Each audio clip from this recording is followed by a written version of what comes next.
Salut les petits artisans alcooliques, c'est Tao des Cités d'Orge.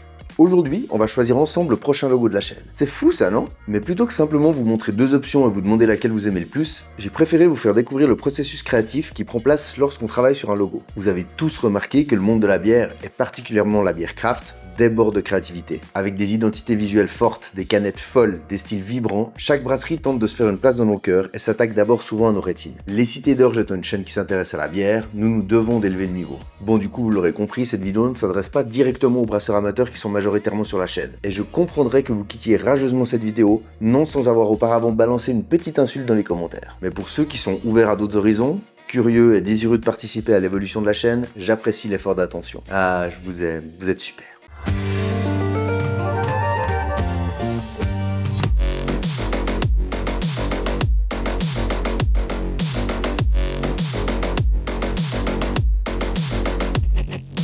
Pour donner un tout petit peu de contexte aux plus jeunes d'entre vous, la chaîne s'appelle Les Cités d'Orge pour faire référence à l'animé franco-japonais des années 80 nommé Les Mystérieuses Cités d'Or. Alors, honteux plagiat? Non monsieur. Hasard fortuit. Bon, ok. Vague inspiration. Non, hommage. On va dire hommage. Ah, le choix des mots des fois, hein. Donc, dans cet animé de 39 épisodes diffusé en France entre 1982 et 1983, on suit les aventures d'Esteban, Zia, Tao et Pichu.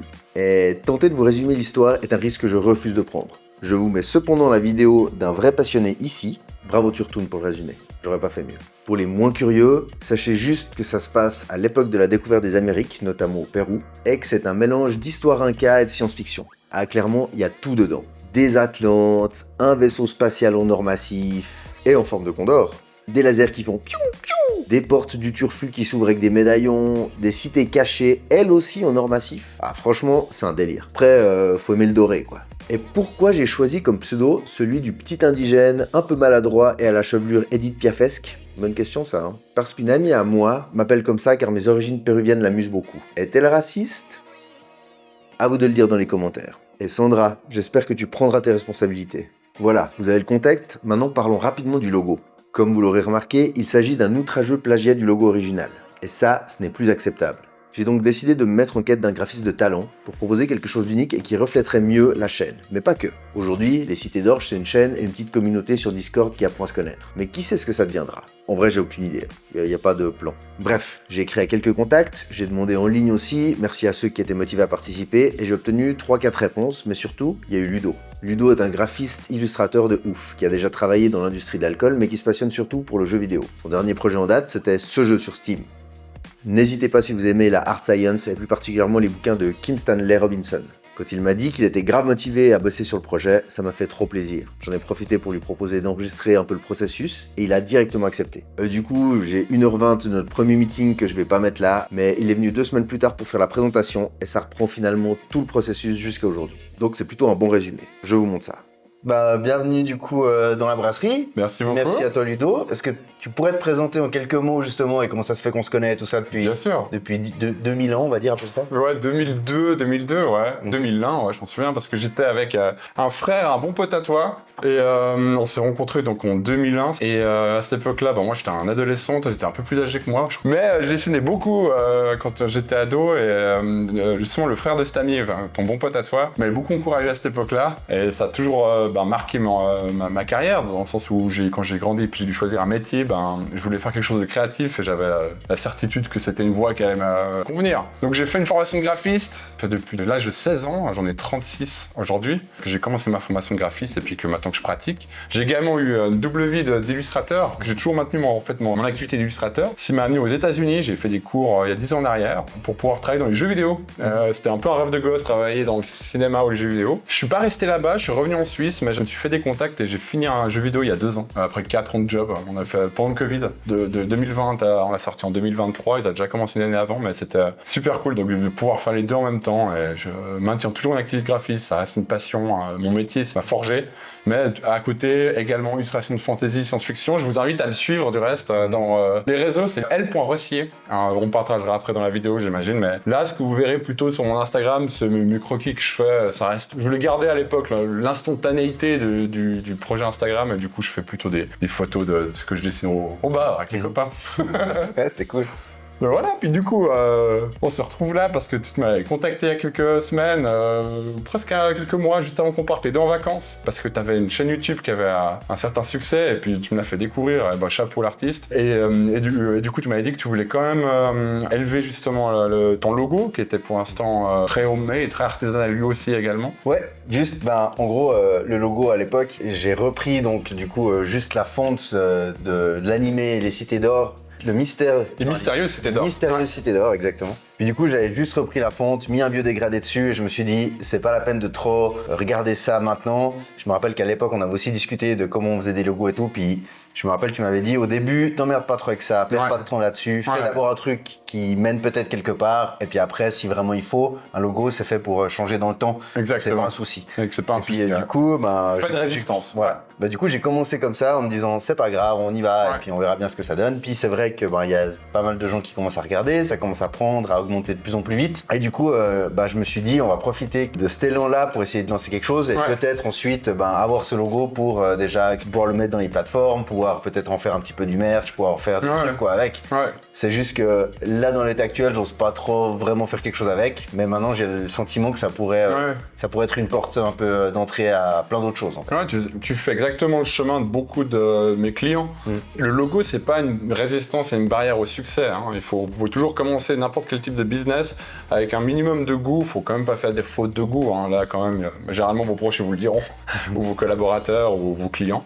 Mais normalement, le produit, si c'est un produit ou un service, il y a toujours moyen de mettre ça en place et après emballer ça d'un beau packaging, se munir d'une identité graphique, ça peut venir après. Hein. Il y a beaucoup de gens qui font l'erreur d'attendre et après de se lancer, mais selon la taille du business, c'est beaucoup d'investissement. Alors tu pourrais acheter un nouveau tuyau, un nouveau truc, et ça fait le produit, et c'est ça le succès, ou c'est ta qualité de vidéo que tu fais, le montage, c'est ton énergie que tu fais qui va mener au succès plutôt que le logo. Du coup, si on commence, est-ce que quelque chose... Oui, alors déjà, commençons par le début. Voilà. C'était vu il y a quelques semaines. J'avais écouté d'abord la situation actuelle, le contexte, et puis après je me suis dit, écoute, tu sais quoi, je pose quelques questions d'abord. On a fait un spectre de la marque, comment tu te situais à travers différents paramètres, pour voir si tu étais plutôt ludique, plutôt sérieux, plutôt complexe, plutôt...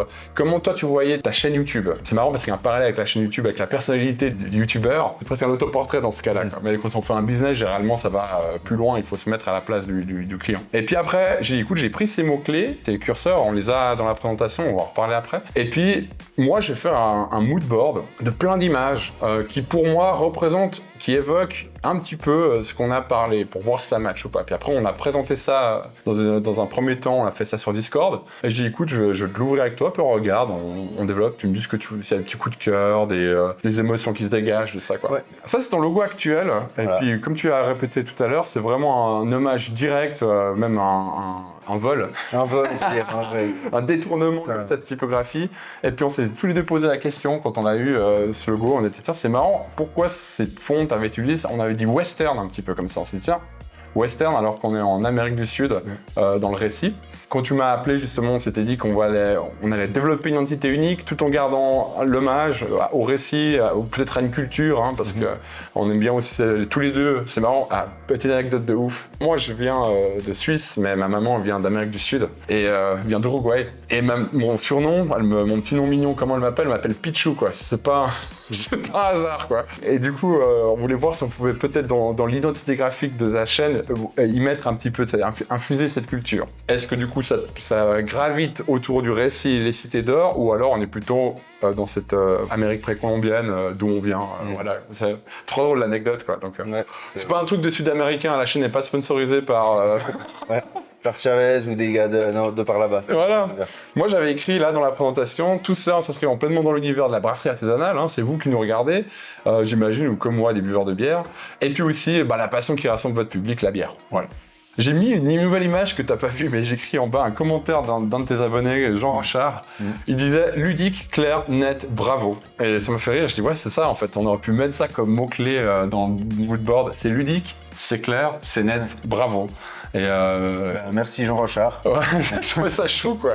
Donc là, ça nous a permis d'avoir des idées. On voit déjà qu'il y a des formes qu'on avait établies. On voit déjà qu'on avait des couleurs que j'avais choisies. J'avais toutes ces images-là. C'est pas un simple mood board, une collection. J'avais aussi, j'avais montré comment j'avais un petit peu infusé des couleurs, des intentions comme ça. Ouais. Tout ça, c'est pour moi avoir une collection de formes pour lesquelles travailler, puis une certaine certitude de OK, il aime bien cet univers-là. Puis après, j'oublie. Je laisse un peu mon instinct commencer à faire le taf. Ouais. Après, je me suis mis à la planche à dessin. Alors, là, on va parler des recherches et mes réflexions autour. Entre-temps, je vous dis, j'ai regardé toutes les vidéos de Tao. Hein. Donc, c'est aussi ça, j'étais obligé. Ouais. Respect. Donc, une recherche, je me suis dit, est-ce qu'il a besoin d'une solution typographique ? Et c'est ce qu'il a aujourd'hui. Est-ce que maintenant, si je change la typo, est-ce que ça lui convient ? Parce qu'il fait tout bien déjà. C'est quoi faire tout bien en tant que youtubeur ? C'est qu'il met sa tronche, qui est tellement reconnaissable, il a une bonne gueule, notre ami Tao. Et il a aussi un super connaissance. Je vois que tu mets des petits effets de premier plan, deuxième plan avec la typographie, avec des éléments graphiques. T'es rigoureux, tu fais un numéro de vidéo, comme ça on peut se facile sur la playlist. T'as une identité déjà visuelle qui est ultra forte, et ça, tout seul, chapeau. Et puis t'as presque juste envie de changer ça, puis je crois que c'est bon, quoi. Et moi, en tant que graphiste, j'ai aussi envie de savoir pour qui je travaille. Je travaille pour un youtubeur qui fait tout lui-même, ça fait erreur, hein. Ouais. Et donc ça veut dire que il faut pas que je m'enflamme à trop créer d'unités, parce qu'à la fin, peut-être qu'il va demander mes services aujourd'hui, mais après il va être autonome, et puis ça va devenir un peu, oh là là, mais qu'est-ce que je fais avec tout ça ? Donc je me suis focus sur le logo aujourd'hui, puis après on va gentiment construire, et puis il n'y a pas besoin de faire tout d'un coup. Aujourd'hui, ce qui me déplaît le plus dans ton logo actuel, c'est surtout, on appelle ça le lock-up. C'est comment les éléments sont fermés entre eux, quoi. Et ça fait cette forme-là, qui est pas forcément harmonieuse. On a aussi plusieurs tailles de typo pour justifier un arrangement qui sont pas heureux. Moi, j'aime bien garder une taille de typo, surtout qu'un logo, une fois qu'il est fait, j'ai récemment vu la victoire du concours de Tao pour la brasserie Galilée, et il a rendu hommage en le mettant dans la contre-étiquette, et puis je vois qu'il est tout petit, puis c'est minuscule un logo. Et c'est ça, le but d'un logo, c'est finalement représenter la société en tout petit derrière l'étiquette. Et qu'est-ce qu'on voit ? C'est qu'on voit tous ces petits ajustements qu'on a fait, petits, grands, moyens, et ben ça se perd dans 5 mm, quoi. Donc pour moi, un de mes jobs, c'est de me dire, ok, je vais unifier ça dans une forme.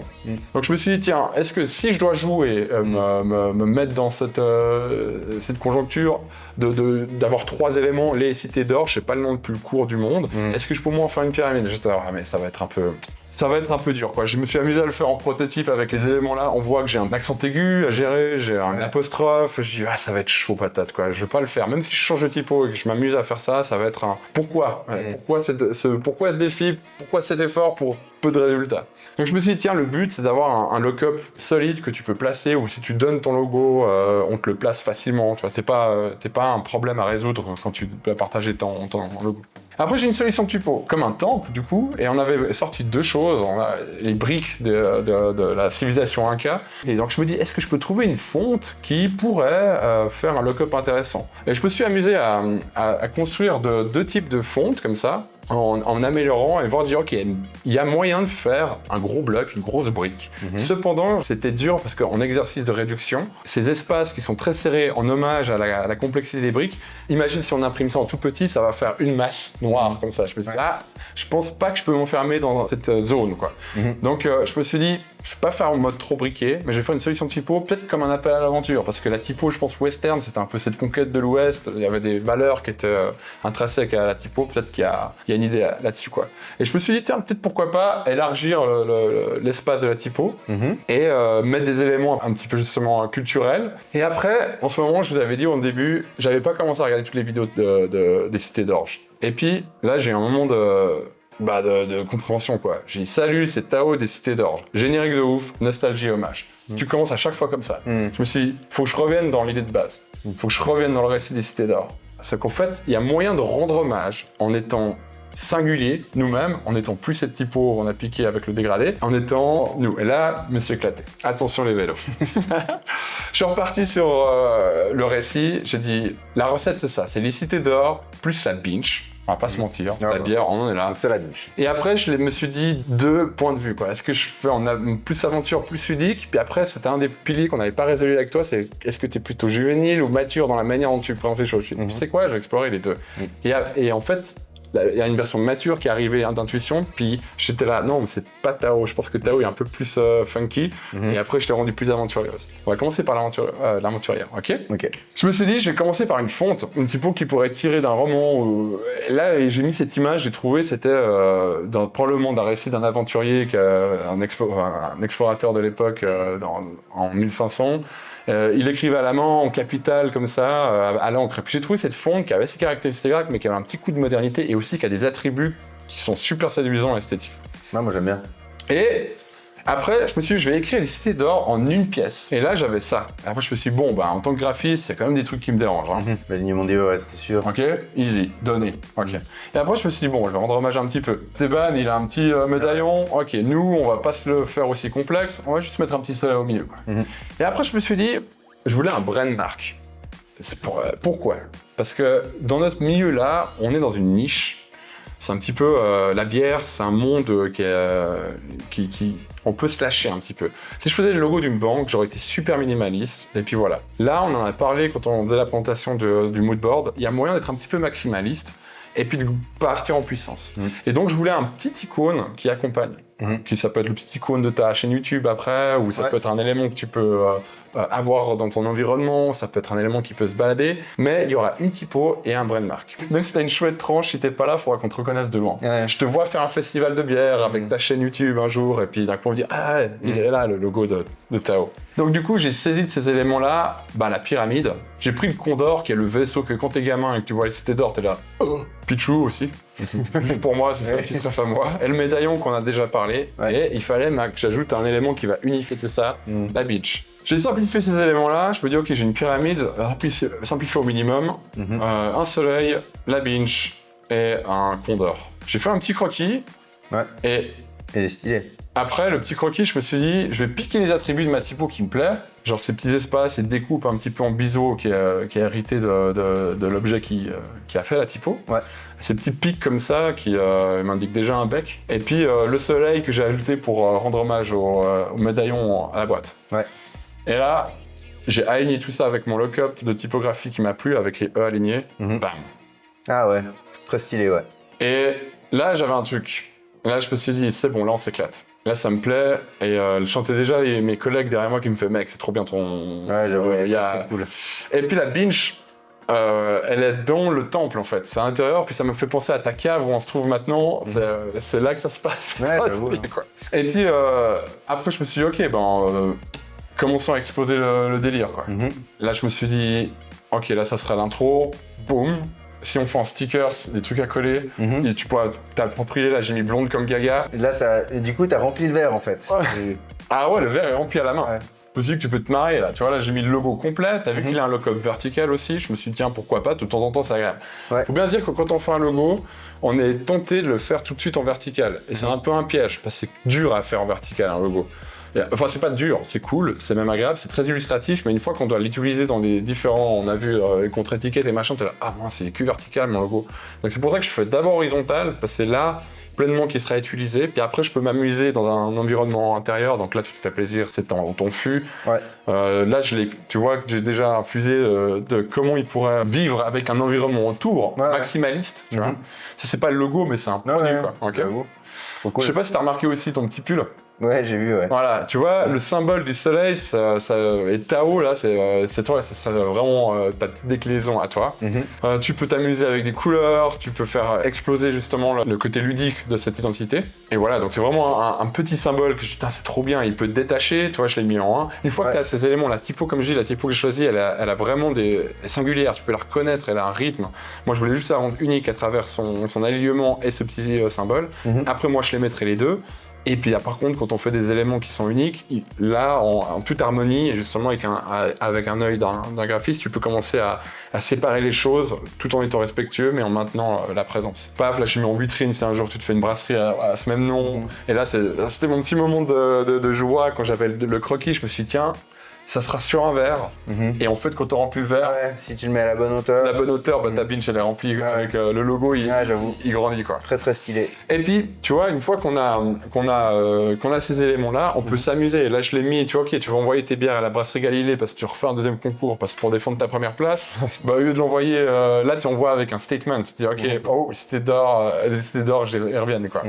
Et là, sur une petite capsule, là, c'était mon petit délire à moi. Et là, je reviens sur comment j'ai commencé cette présentation en me disant, bah tiens, le boulot, il est fait. Il n'y a plus qu'à changer le logo, presque. Après, il faut le voir en introduction, comme ça, ou en outro. Et c'est vraiment un petit symbole qui a une petite histoire.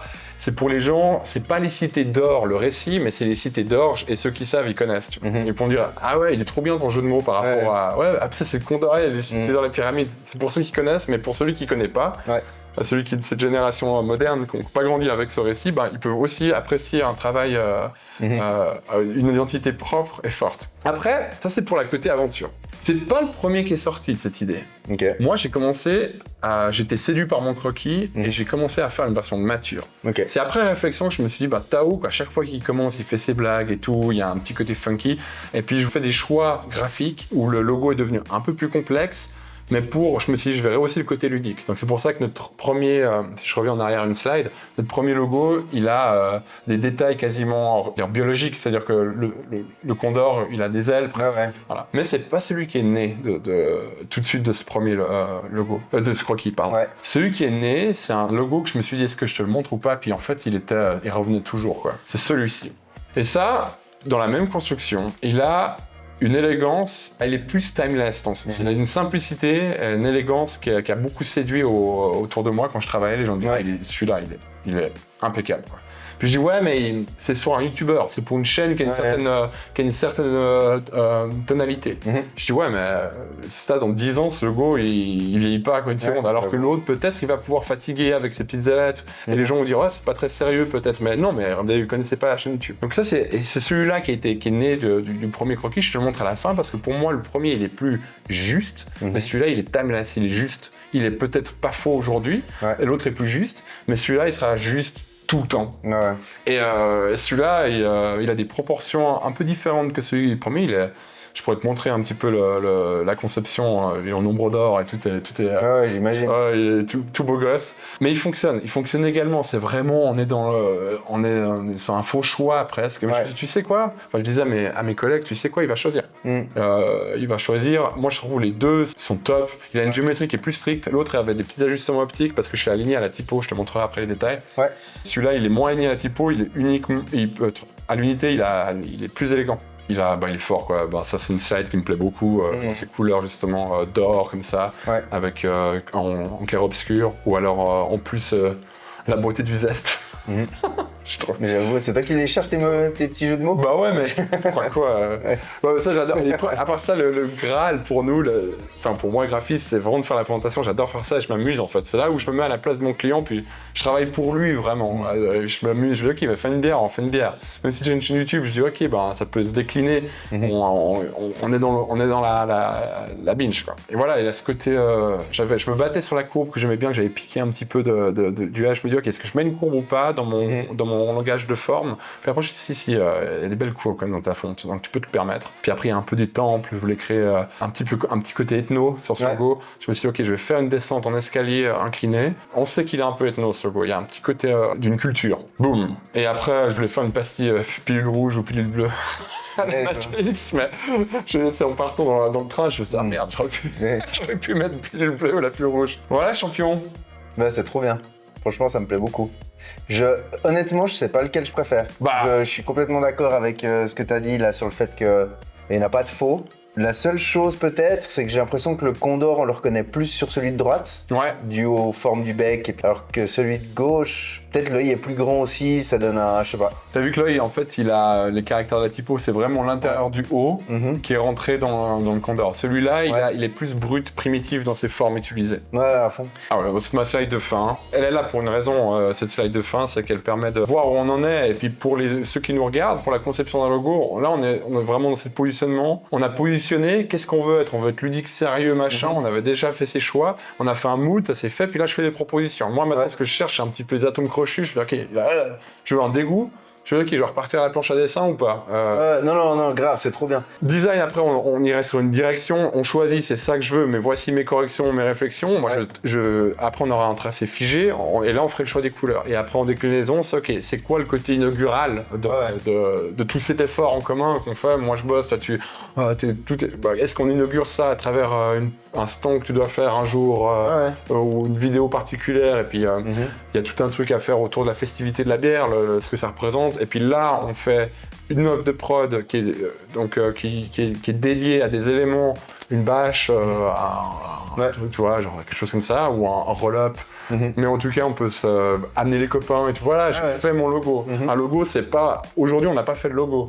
Ça prend quand même quelques étapes. Aujourd'hui, moi, moi, je me suis fait plaisir. C'est tout ce qui vient de se passer aujourd'hui. Mais là, pour développer le logo, ça sera ces étapes-là. Et à la fin, production, tirer, contrôle, livraison, c'est là qu'on changera de casquette et on se mettra avec en direction artistique. Il faut vraiment regarder les matériaux, regarder les couleurs, faire un test à l'écran. Il y a tout un truc avec le montage vidéo. Est-ce qu'on d'un coup, on peut rajouter des petites idées? Et puis après, une fois, il y aura un jour où on sera OK, on a choisi une date et puis tout le travail, il sera dans la nature. Et puis voilà. Donc je reste sur cette série de fin avec le travail. Gaël, j'ai entendu que tu t'as... Ah oui, on n'a pas dit. Elle a coupé son micro, je crois. Gag, tu remets ton micro? T'es là toujours? Oui, je suis là. Ah. Je suis là. Ouf. T'as aimé la présentation? Ouf. Wow, trop beau. J'adore. Toi, t'as une préférence pour un des deux? Moi, j'aime bien celui de gauche, perso. Après, c'est à toi de choisir. Bah non, je crois que en fait, idéalement, ce serait même pas à moi de choisir. Je crois que j'ai vraiment envie de demander peut-être sur la chaîne, du coup. Ah ouais, de dire, les gars, Bonne idée. de quel côté on part? Plus sérieux, long terme? Enfin, quel logo ça vous ferait plaisir d'avoir sur un décapsuleur ou un pull, n'importe, tu vois? Mais cool, ça t'a plu. Je suis content. Ouais, franchement, c'est trop stylé. Ouais. Moi, je suis très fan aussi. Très stylé. Ça risque, quoi. Bon. Bah santé merde, on est plus. Santé à vide. Oh là là, on va couper ça. Merci beaucoup, c'est trop bien. Paf. Non, mais sache que partie de tes rétributions, t'as aussi droit à de la bière, hein. Non. Bah écoute. Donc, voici les deux versions. Ça vous plaît? Ah, perso, je suis fan. Pour les différencier, on va dire que la version de gauche, c'est l'aventurière, et celle de droite, c'est la mature. Pour voter, je vous propose de le faire dans les commentaires. Je posterai aussi des sondages sur les Discord, Instagram, Facebook, etc. Bref, je me débrouillerai pour récolter toutes les voix, et d'ici une semaine environ, le choix sera fait et Ludo passera à l'affinage. J'espère que ça vous aura intéressé. À l'avenir, vous risquez de voir Ludo ci et là, le monde de la bière étant intimement interconnecté à celui du graphisme et de l'image. On peut imaginer des formats retouches de vos logos, analyse d'étiquettes ou d'identité visuelle des gros acteurs du secteur, etc. Si des idées vous viennent, on est preneur. N'hésitez pas à le suivre sur les réseaux sociaux, en l'occurrence Instagram, l.rossier. Il est aussi sur notre serveur Discord sous le pseudo de Holdu. Si vous voulez l'insulter ou le féliciter, n'hésitez pas. Et si ce n'est pas encore fait, n'hésitez pas aussi à suivre les cités d'orge, bien sûr. On se retrouve dans quelques jours pour un format plus habituel, donc vraiment de brassage. En attendant, santé et à plus!